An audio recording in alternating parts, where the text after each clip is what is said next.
Bonjour à tous, j'espère que vous allez tous très bien. En tout cas, moi je vais super bien. Alors c'est l'été, on est le 21, donc c'est l'été. Et pour fêter ça, je vous propose une tarte à la framboise. Ça va être ma première tarte. J'espère vraiment qu'elle sera super bonne.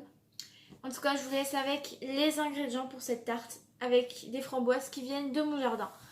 Pour la pâte sablée, il vous faudra du beurre, un œuf, de la farine et de la poudre d'amande. Pour commencer, on va s'équiper d'un tamis et on va tamiser toutes les poudres. Donc moi je commence avec la farine, la poudre d'amande et ensuite le sucre glace. Pour finir, je viens mélanger le tout.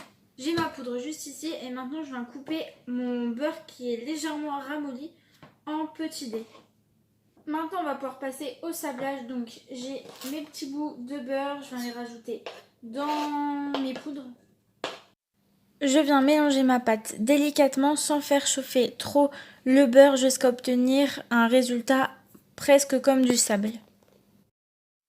Dans un bol, je viens casser un œuf. J'ajoute le sel, donc je vous l'avais pas dit dans les ingrédients. Voilà, il y a à peu près 100 grammes, je pense, quelque chose comme ça dedans. J'ajoute et je viens mélanger avec une fourchette. Je reprends mon début de pâte pour venir construire un puits. Dans ce puits, je viens mettre mon mélange d'œufs et je viens incorporer la pâte avec l'œuf. Je dépose ma pâte qui est pour moi un peu collante sur un plan de travail légèrement fariné. Je la malaxe mais pas trop et elle part 1 heure minimum au réfrigérateur. Maintenant, on va passer à la crème pâtissière. Donc pour les ingrédients, il vous faudra du lait, de l'arôme de vanille, donc ça c'est facultatif, ça peut être aussi une gousse de vanille. De la maïzena, du beurre, des jaunes d'œufs et du sucre. Et bien sûr, comme d'habitude, le pourcentage est en barre d'infos. Dans une casserole, je viens faire chauffer le lait avec l'arôme de vanille à feu moyen. Pendant ce temps-là, je viens mettre les jaunes d'œufs dans un saladier avec le sucre. Voilà. Je fouette pour les blanchir. Ensuite, je viens ajouter la maïzena et je remélange jusqu'à avoir une préparation homogène. Une fois que mon lait est chaud, je viens ajouter la moitié dans ma préparation. Je remélange bien le tout, remets dans la casserole avec le reste du lait à chauffer sans jamais cesser de fouetter jusqu'à ce que la crème épaississe. Donc pour finir, je viens ajouter ma crème dans un autre saladier. Et je vais ajouter mes petits dés de beurre. Alors moi là ça fait pas trop des petits dés, c'est parce que mon beurre il a trop fondu, mais c'est pas grave. Je fouette ma crème. Quand elle devient le plus lisse possible, je la filme au contact et la laisse refroidir au réfrigérateur. Je viens de sortir ma pâte du frigo, mais avant de l'étaler, je viens la fariner un peu. Je viens l'étaler.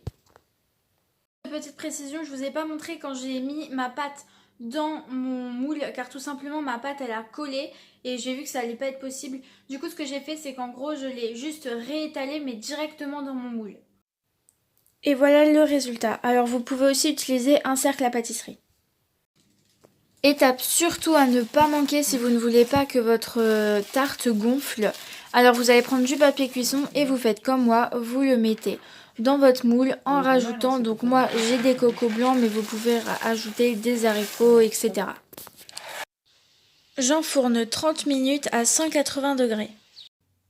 Je viens de la sortir du four, alors elle a un petit peu gonflé mais c'est pas méchant et maintenant je vais la laisser refroidir.